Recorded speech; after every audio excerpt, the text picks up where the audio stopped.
Kaya, hello, welcome. My name is Bethany Pridmore. I'm here from Perth in Australia, and I would normally be presenting this with my colleague Zane Hughes, who is a one-year traditional owner from northwest Queensland. Unfortunately, he had a senior member of his mob die, so he's currently with cultural responsibilities. So it's on his behalf that I collectively, with privilege, present our work. I too would like to start with an acknowledgement of the country and the lands from which we come from and gather today. I respectfully acknowledge the elders who are past, present and future, who have cared for the country I live on with love and laughter and ongoing stewardship. And I respectfully acknowledge the elders who have collectively helped Zane and I create the work that you're going to see today.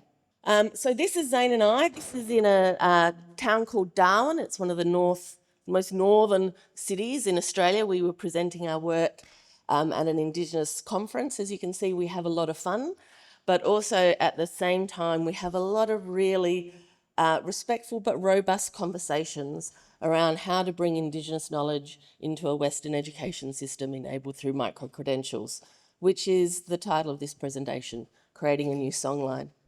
So this is Uluru. It is the spiritual home of Australia and for our First Nations people. This is a particular time of day as the sun is setting, the landscape starts to glow and the rock goes from this deep burnt red to this bright orange beacon. The Australian landscape was once highly loved by a variety of mobs through colonisation. Most of our country, most of the people who cared for our country now live on the edges for a history that I suspect is very similar to Canada.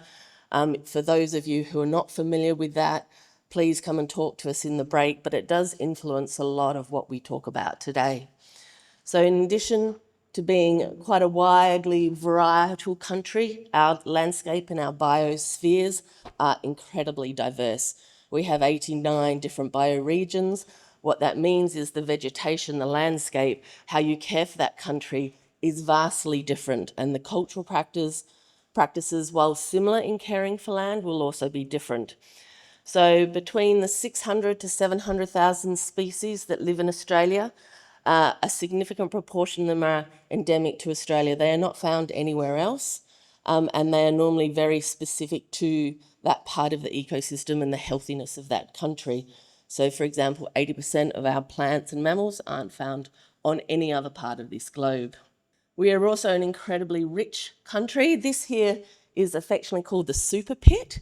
It's a huge gold mine. It's one of the only structures on Earth that can be seen from the moon. It is the largest open cut mine in Australia. It's one of the largest open cut mines in the world. For context, last year Australia exported 300 million tonnes of gold. That means people dug it out of the ground and shipped it to be processed. We exported 900 million tonnes of iron ore. That little bump, that little truck you can see, just to give you some size and scale, the tyres on that truck are 4 metres tall. They cost about $20,000. It takes 40 minutes to drive from the top of the pit to the bottom of the pit, right? And this wealth comes with huge prosperity for Australia, but also a huge cost to our landscape. So why Indigenous ranges? Why now? So Australia has a national reserve system which protects areas of biodiversity. Currently, there's about 87 million hectares of that land that's Indigenous protected areas. The main workforce that looks after this country are Indigenous rangers. At the same time, a significant amount of our mine sites are going through a closure cycle, which means the land needs to be rehabilitated to what it was before. So that open cut pit, when it closes, that land and the land surrounding it and all of the processing areas will need to be rehabilitated, which is driving an incredible need for investment in Indigenous land management and Indigenous ranges. So there's sort of three main drivers of the work we're doing. One is industry demand. As I said, Australia relies very heavily on extractive minerals or extractive industries. It's forecasted that in the next couple of years, there'll be $400 billion of assets moving through a closure cycle. That's 154 mines that their land will need to be rehabilitated to leave behind a thriving community. Of that $400 billion, it's expected that $40 billion per year will be spent on mine closure activities. And of that, about 15% will be spent with Indigenous ranger groups, right? So mining companies are championing significant investment into building capability in First Ranger Nations groups.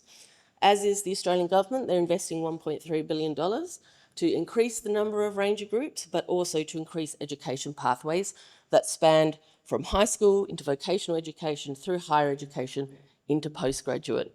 So the work Zane and I are leading through Curtin sits in the higher education space. And last but most importantly is social need. By every measure around health and education, Australian First Nations fall behind. And we all know the power of education. When my earlier colleague was talking about the $30 to do the PLA, that is the case here. You know, a ranger will normally have a Cert 2, 3, 4. Picking up a pathway into a bachelor degree will increase their weekly pay by $30 to $50 a week. It doesn't sound like a lot of money, but this is medicine for their kids, it's shoes, it's support for their community. So the broader context of why we're enacting this through micro-credentials, hopefully for the Australian context, Bean and Dawkins were asked to do a review of how industry and academia can work closely together to solve the skill shortages. They had 7 recommendations, three focused on micro-credentials. Next, we have the Australian Accord, which I think micro-credentials is mentioned 78 times, someone mentioned, as a way of driving accessibility, equitability, but also a different model to enable Australians to engage in education. And lastly, it's the right thing to do at the right time. So, with that context, how do we respectfully build education? So Curtin's vision is that we're going to have a land, sea, river ranger management undergraduate certificate. It's fully flexible, it's enabled wholly through micro-credentials, it creates digital badges that exist both physically and digitally. In Australian First, it's completely Indigenous-led, so some of the reflections around the colonisation of Pala in Canada are alive and well for Curtin in this context, and it's quite a raw process to go through. What's quite important for us is we privilege First Nations knowledge here. So that is the anchoring of the curriculum, that is the anchoring of the experience, that is how we are using every framing around this program. And of course, we're enabled through micro-credentials. So our intended outcomes from the work that we've been doing, we've been working on this project for about a year now, and we're expecting to work it on the next couple of years. But we're going to have pathways for rangers into physical earth science disciplines. So this undergrad certificate will pathway into a bachelor, which will pathway into postgrad.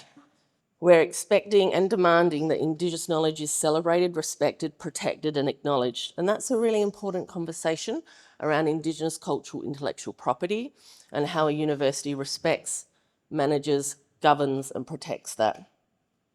Cultural protocols are present and safe, and so we're doing a lot of work to make sure when these rangers come into Curtin, and not necessarily physically into our campuses, but come into the learning environment of Curtin, they feel themselves represented, they can see themselves. We create a sense of belonging and cultural security for them. And that includes cultural practices around women's business, men's business. Respect is a big thing. It's about how we actually present information. It's about the visuals as well as how the text presents. All of that is encompassed. But the kind of main reason we're doing this is we want to create more sustainable futures for the communities who care for our country. So this builds on some work Curtin's been doing around credentials. We've been running credentials since about 2021. So there's kind of an existing ecosystem that we designed to break a traditional university, and now we're breaking it again. So there's sort of 3 main areas that we're breaking it in. I'm not intending to read through all these slides. I'm happy to send them out or make them available, but I just want to kind of draw your attention to a couple of things. One, it's based firstly on Indigenous knowledge. So we have been consulting with a group of elders. We've got 60 elders who come and work with us in this space. At all times, their knowledge is protected. it's reflected in contracts, it's owned by them, copyright is not assigned to Curtin in any way, shape or form, and we can tell exactly where we've used that piece of knowledge and when, so we can communicate to them how we're treating their knowledge. The program, which I'll come on to in a minute, was designed through consultation with 280 different ranger groups. So there is a lot of consultation, discussing, listening that's going into some very, very, very short slides. In terms of organisational infrastructure, how we're thinking about welcoming rangers into our community, how we're helping them feel a sense of belonging, how when you open the learning environment you see pictures of your country, of your bioregions. There's a lot of underpinning work in that space that we've been quite intentional about. And also what the governance model is. Not necessarily academic governance, these carry academic credit, so that's sort of well established, but the governance model of how to respectfully bring in, say, Indigenous elders who would be working with more junior rangers and create an environment that is respectful for their culture. And lastly, this has been designed in relation with and for community. When I first met Zane, he made a joke that in the last financial year he'd spent $15,000 on coffee, which I thought was quite a large number, even for an Australian, right? I now understand why. I think we're up to about $20,000 in coffees alone. It's just you're sitting and you're listening. To my earlier colleague's point, you're listening with your heart and you're listening to the silence. So how does this get conceptualised? So, as I said, privileging First Nations knowledge, right? Then we have a subject matter expert, which could be an academic, but it also could be an AI tooling.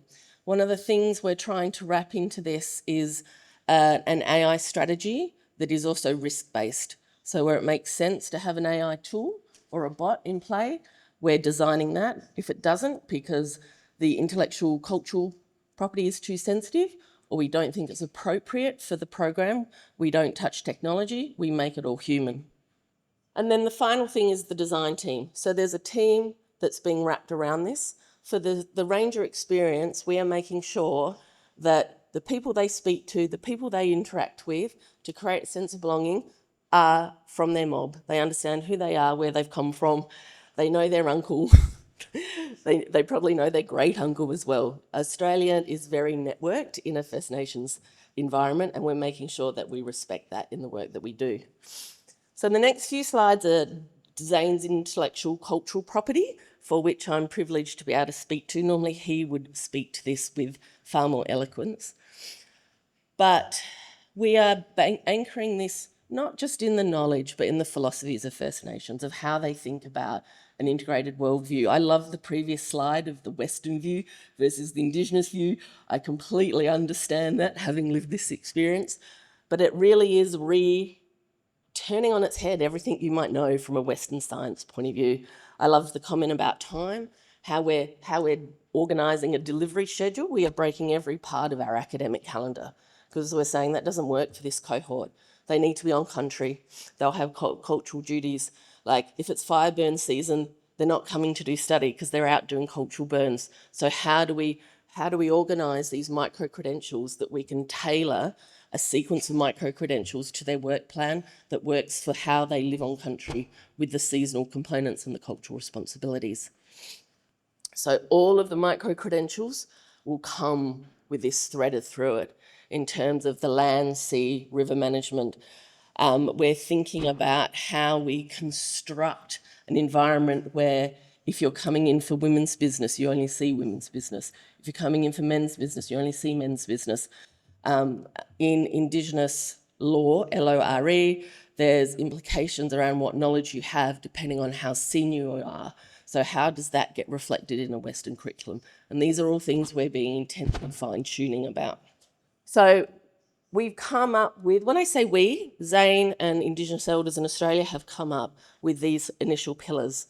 So each of these little boxes, oh my God, I've got 3 minutes, is a micro-credential. You can pick whatever you want, whenever you want, and we will co-design a program around you. We've already started. These are the first two. Phenomenal amount of learnings. If you'd like to come and have a coffee with me over the break, I can tell you everything that worked and hundreds of things that didn't work with this. Some key learnings. Listen to the silence and listen listen without time. I think that's what I heard earlier. I would reflect that. Be intentional. You're going to break things. You need to break things. This system looks and feels alien if it's not your culture. So if you're going to be Indigenous-led, you're going to break everything. Be intentional. Zane and I had some really robust conversations about how can we break the system to make it work for the outcome we're seeking. And then evolve. This is a non-linear process. What we understood to be true even 2 weeks ago is now morphing. Doesn't make it untrue, just makes it true for now. But challenge constantly your thinking, your concepts, your assumptions, your policies, your platform, your consciousness, and your bias. I loved the saying the other day, I would echo it, there's a million ways to say no, but find the way to say yes, and then teach all of your colleagues how to say yes, because the richness of this culture improves our lives and improves their lives. Thank you.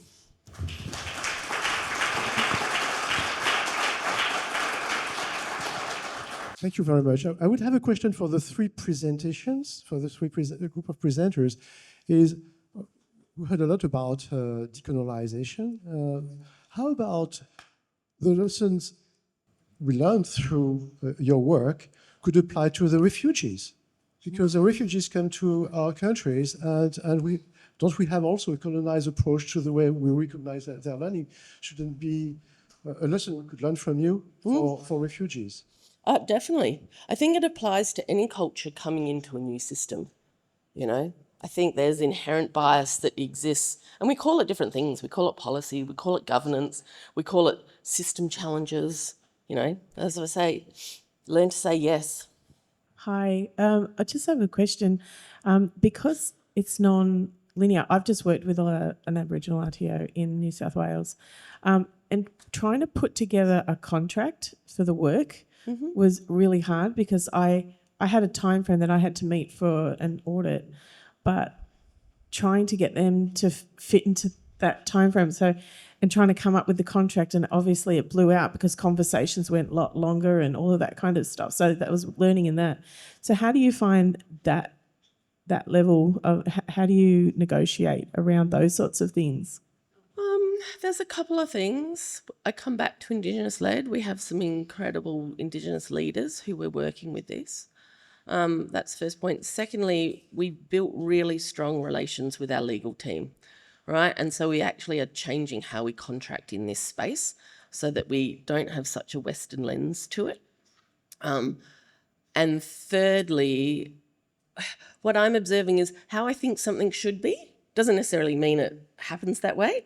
And actually, quite often you get a better outcome if you just give it a bit more time, and a Western concept of time. So when we started, Zane and I had a bet that this would be live in January. He still owes me a bottle of gin, but we have a far richer and more, we will get better outcomes because we've taken the time, not just with the elders and the community, but with the people at Curtin, for them to understand why they need to break that little bit of thing there, why it can't look like it's done. So while it's taken a bit more time, and I think if you're sort of a logic-based person, that's frustrating, I think it's got a better outcome. And it comes back to, if you're genuine about Indigenous-led, time's non-linear, and you just take a deep breath and be like, we'll be fine. Thank you very much for the examples from both Canada and Australia. I am from Greenland and is Inuk and have two cultures. I have both my indigenous culture and also my civilized culture as an academic. So those two cultures are very parallel to my lifestyle. And I understand both the Aboriginal knowledge and also the Inuit knowledge and Indian knowledge in Canada.